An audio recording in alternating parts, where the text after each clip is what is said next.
বিসমিল্লাহির রহমানির রহিম। মাননীয় সংসদ সদস্যবৃন্দ, আসসালামু আলাইকুম। ফ্যাসিবাদের নির্মমতার শিকার অসংখ্য মানুষের কান্না আর হাজারো প্রাণের আত্মত্যাগের মধ্যে দিয়ে অবশেষে আজ থেকে পুনরায় যাত্রা শুরু হতে যাচ্ছে জনগণের ভোটে জনগণের কাছে জবাবদিহিমূলক সত্যিকার অর্থে জনপ্রতিনিধিশীল জাতীয় সংসদ। বাংলাদেশের জাতীয় সংসদের রাজনীতির এই ঐতিহাসিক মুহূর্তে আমি আল্লাহর দরবারে শুকরিয়া জানাই, যার অশেষ রহমতে আমরা একটি ন্যায়ভিত্তিক গণতান্ত্রিক মানবিক বাংলাদেশ প্রতিষ্ঠার লক্ষ্যে যাত্রা শুরু করতে পেরেছি। 1971 সালের স্বাধীনতা যুদ্ধের থেকে শুরু করে 2024 সালের দেশ এবং জনগণের স্বাধীনতা রক্ষার যুদ্ধ সহ এই পর্যন্ত দেশে গণতন্ত্র এবং মানুষের অধিকার প্রতিষ্ঠার সংগ্রামে যারা শহীদ হয়েছেন, ত্রয়োদশ জাতীয় সংসদ শুরুর এই যাত্রা লগ্নে আমি তাদেরকে কৃতজ্ঞতার সঙ্গে স্মরণ করছি। এই আন্দোলন সংগ্রামে যেসব মায়েরা তাদের সন্তান হারিয়েছেন, যেসব সন্তানেরা তাদের প্রিয়জন হারিয়েছেন, যেসব পরিবার তাদের সন্তান স্বজন হারিয়েছেন, যেসব আহত মানুষকে তাদের স্বাচ্ছন্দ্যের জীবন হারাতে হয়েছে, যেসব মানুষগুলো নির্যাতন, নিপীড়ন, রাজনৈতিক হয়রানি কিংবা মিথ্যে মামলা শিকার হয়ে সর্বস্ব হারিয়েছেন, আমি তাদের সকলের অবদানকেও কৃতজ্ঞতার সঙ্গে স্মরণ করছি। দেশের ছাত্র জনতা, কৃষক, শ্রমিক, শিক্ষক, কবি, সাহিত্যিক, সাংবাদিক, চিকিৎসক, প্রকৌশলী, আইনজীবী, কামার কুমার, জেলে তাঁতি, গাড়ি চালক, ব্যবসায়ী এবং সরকারি বেসরকারি চাকরিজীবী, গৃহিণী, সারা দেশে গণতান্ত্রিক রাজনৈতিক দলের নেতা কর্মী সমর্থক তথা সর্বস্তরের সকল শ্রেণী পেশার মানুষ যাদেরকে গুম, খুন, হত্যা, নির্যাতন, নিপীড়ন, মিথ্যা হামলা মামলা কিংবা জীবন্ত মানুষের কবরস্থান তুল্য বর্বর বন্দিশালা, আয়নাঘর, কোনো কিছু দিয়েই যাদের গণতান্ত্রিক আকাঙ্ক্ষাকে রুখে দেওয়া যায়নি, যাদের সাহসী ভূমিকায় দেশে পুনরায় গণতন্ত্র ফিরে এসেছে, আমি ত্রয়োদশ জাতীয় সংসদের এই যাত্রা লগ্নে দেশের স্বাধীনতা প্রিয় গণতান্ত্রিক আমি বীর ছাত্র জনতাকে জানাই অভিনন্দন।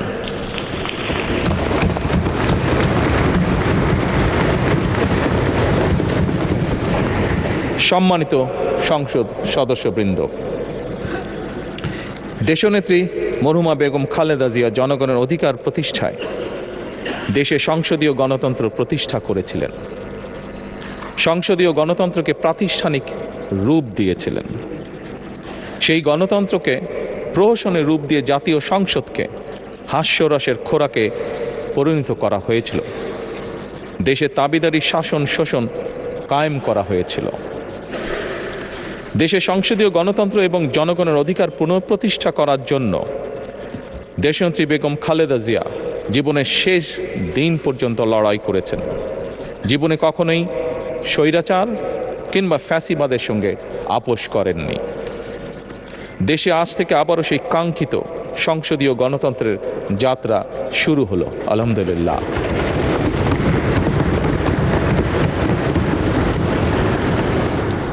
সংসদীয় রাজনীতি প্রতিষ্ঠাতা খালেদা জিয়া দেশ এবং জনগণের সাফল্যে এই শুভ মুহূর্তটি দেখে যেতে পারেননি। আজ তাই এই জাতীয় সংসদে দাঁড়িয়ে আমরা দেশ এবং জনগণের স্বার্থে আপসীর নেতৃত্ব, ব্যক্তিত্ব, স্মরণীয়, বরণীয়, অনুকরণীয় রাজনীতিবিদ মরহুমা খালেদা জিয়াকে গভীর শ্রদ্ধার সঙ্গে স্মরণ করছি।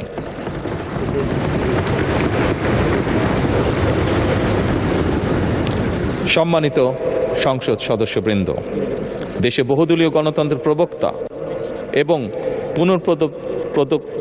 প্রবর্তক, স্বাধীনতার ঘোষক শহীদ প্রেসিডেন্ট জিয়াউর রহমানের একটি উক্তির কথা আপনাদের সামনে আমি স্মরণ করতে চাই। তিনি বলেছিলেন, জনগণই যদি রাজনৈতিক দল হয় তাহলে আমি সেই দলেরই আছি। অর্থাৎ ব্যক্তি কিংবা দলের স্বার্থ নয়, জনগণের স্বার্থই সবচাইতে বড়। এটাই বিএনপির রাজনীতি।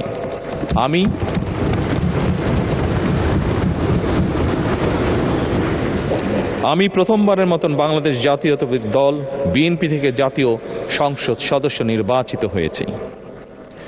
জাতীয় সংসদের সংসদীয় দলের নেতা নির্বাচিত হয়েছি।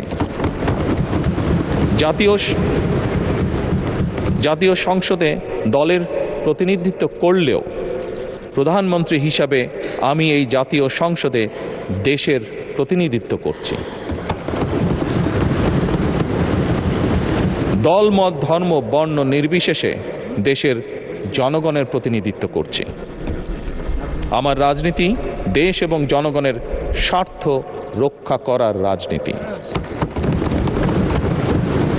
বিএনপির রাজনীতি জনগণের জীবন মান উন্নয়ন এবং স্বনির্ভর বাংলাদেশ গড়ার রাজনীতি। প্রতিটি পরিবারকে স্বনির্ভর করাই আমাদের রাজনীতির লক্ষ্য। প্রতিটি পরিবারকে স্বনির্ভর করার মাধ্যমেই বিএনপি একটি স্বনির্ভর, সমৃদ্ধ, নিরাপদ, গণতান্ত্রিক বাংলাদেশ প্রতিষ্ঠা করতে চায়। এই লক্ষ্য অর্জনে আমি জনগণের সমর্থন এবং সহযোগিতা চাইছি।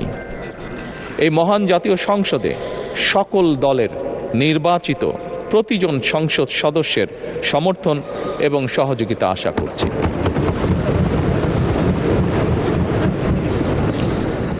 সম্মানিত সংসদ সদস্যবৃন্দ, আমি বিশ্বাস করি আমাদের দল কিংবা মত কিংবা কর্মসূচি ভিন্ন হতে পারে, কিন্তু তাবেদার মুক্ত, ফ্যাসিবাদ মুক্ত একটি স্বাধীন, সার্বভৌম, নিরাপদ, স্বনির্ভর বাংলাদেশ প্রতিষ্ঠায় আমাদের মধ্যে কোনো বিরোধ থাকতে পারে না, বিরোধ নেই।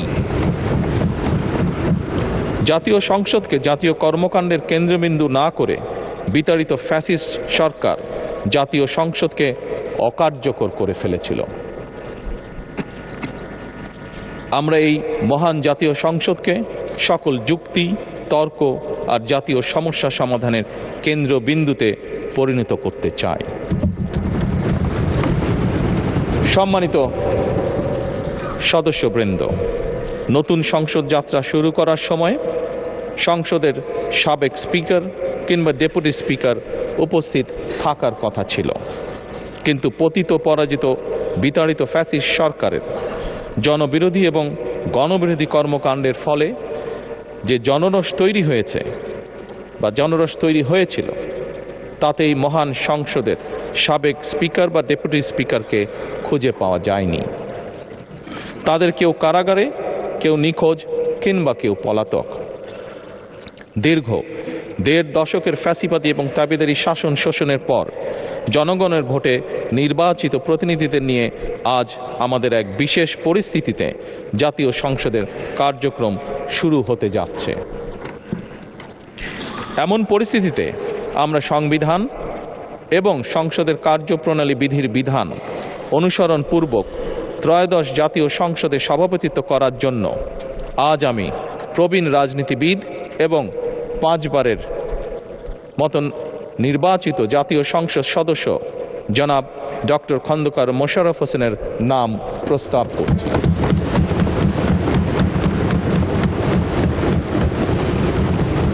সম্মানিত সংসদ সদস্যবৃন্দ, আমাদের সংসদীয় রীতিনীতির ইতিহাসে এই ধরনের পরিপ্রেক্ষিত নজিরবিহীন নয়।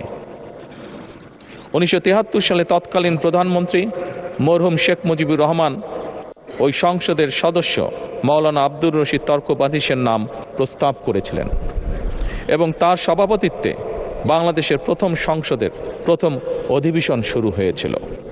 আমি জাতীয় সংসদের সকল সম্মানিত সদস্যকে স্বাগত এবং ধন্যবাদ জানাই। আল্লাহ হাফেজ। বাংলাদেশ জিন্দাবাদ।